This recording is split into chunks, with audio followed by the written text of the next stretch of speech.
ఆయన నీకు ఇచ్చిన సంపాదనలో దేవునికి ఇవ్వాల్సిన భాగం ఇవ్వాల్సి వచ్చినప్పుడు ఎన్ని ప్రశ్నలు వస్తున్నాయి నీలో, ఎన్ని ఆలోచనలు వచ్చేస్తున్నాయి నీలో. దేవుడు అన్ని ఆలోచనలు ఆయన పెట్టుకుంటే నేను జ్ఞాపకం చేసుకుని ఉండేవాడు ఆయన. ఈరోజు ఏ ఉద్యోగం అయితే నువ్వు చేస్తున్నావో తమ్ముడు, చెల్లి, అక్క, అన్న వినో, అది ఈ లోకంలో అనేక లక్షల మందికి స్వప్నంలాగానే ఉంది ఎప్పటికీ కూడా. But God made it possible in your life.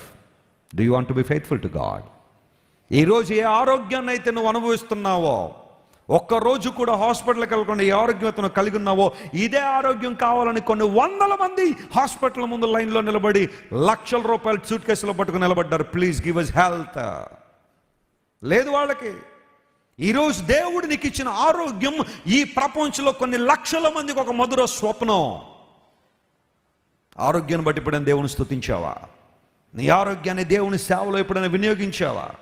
దేవుని కార్యక్రమాల కోసం ఎప్పుడైనా నీ జీవితంలో ఒక అడుగు వేసావా నీ ఆరోగ్యాన్ని? ప్రియ సహోదరి విను, దేవుడు నీకు ఇచ్చిన భర్త. ప్రపంచంలో చాలామంది భర్తలు లేని వాళ్ళు ఉన్నారు. ఎన్ని బాధలు పడుతున్నారో చాలామందిని కలుసుకుంటూ ఉంటాం, మాకు తెలుసు. భర్త లేని అభద్రతాభావం ఎంతమందికి ఉందో మాకు తెలుసు. ఒంటరితనంలో కుమిలిపోతున్న స్త్రీలు ఎంతోమంది మాకు తెలుసు. దేవుడికి ఇచ్చిన భర్త విలువ తెలుస్తుందా నీకు? కేకలేస్తున్నావా? అరుస్తావా? భర్తను వేదన పెడతావా? నువ్వు ఇష్టానుసారం మాట్లాడుతున్నావు. భార్యలు లేక ఎంతమంది భర్తలు బాధపడుతున్నారు తెలిసి ఈ రోజుల్లో. భార్యలు ఎప్పుడో ఏదో అనారోగ్యం వచ్చో, ఇబ్బంది వచ్చో చనిపోతే ఎంతోమంది భార్యలు లేక బాధపడుతుంటే, సహోదరుడా, దేవుడికి ఇచ్చిన చక్కని భార్యను బట్టి ఎప్పుడైనా దేవుని స్తుతించావా? లేకపోతే వాళ్ళని చూసి రోజు నిష్ఠూరు పెడుతున్నావా? ఒక బానిసలా చూస్తున్నావు నీ భార్యను నువ్వు. నీ ఇంట్లో నోటికి ఎంత వస్తే అంత మాట్లాడుతున్నావు నీ భార్యను. నీకోసం ప్రార్థన చేసిందని, జీవం అనే కృపావరంలో నీలో పాలిభాగస్తులు ఉన్నదని గుర్తించట్లా నీ భార్యనే హీనంగా చూస్తున్నావు, పురుగు కంటే హీనంగా. ఎక్కడ అర్థం చేసుకున్నావు దేవుని కృపను నువ్వు? తల్లిదండ్రులు లేక ఎంతమంది పిల్లలు విలువలాడిపోతున్నారో తెలిసే భూమి మీద.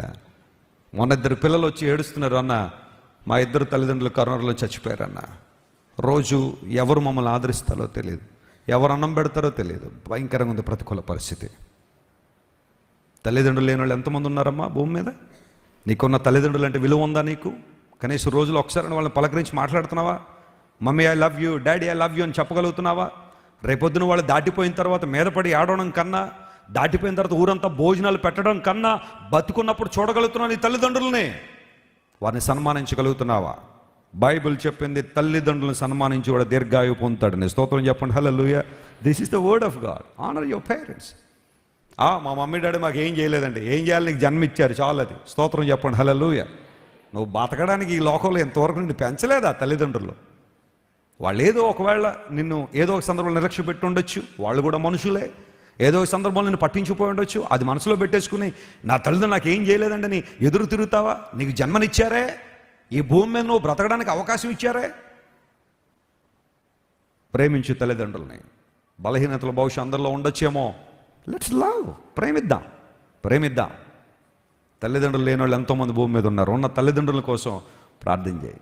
సేవకులు లేక ఎంతమంది ఈ రోజుల్లో ఇబ్బంది పడుతున్నారో తెలుసా? నేను ఆయా దేశాలు వెళ్తుంటే, అయ్యా మేము ఒక సంఘానికి వెళ్ళాలంటే 100 కిలోమీటర్లు ప్రయాణం చేయాలండి. 200 కిలోమీటర్లు వెళ్తే కనుక ఒక చర్చి మాకు లేదండి, సేవకులు లేరండి. సేవకులు నీకు అందుబాటులో ఉంటే అలుసు నీకు కదా. సేవకులు అందుబాటులో ఉంటే చిరాకు నీకు. సేవకుల నుండి ఫోన్ వస్తే మళ్ళీ చేస్తారండి ఫోను అని బాధపడుతున్నావు నువ్వు.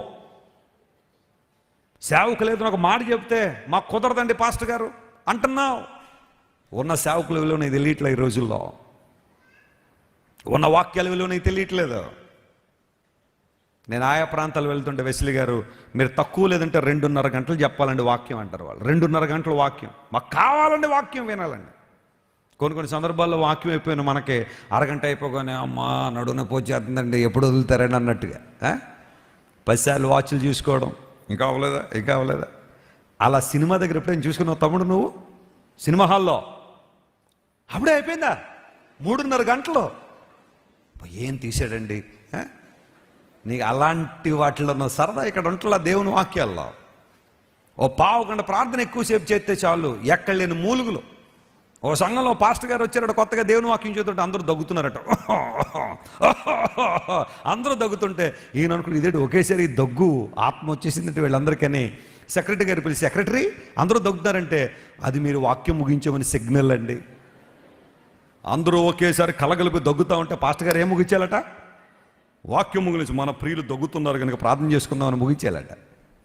అదా నువ్వు ఇచ్చే సిగ్నల్ దేవుని సేవకులకి.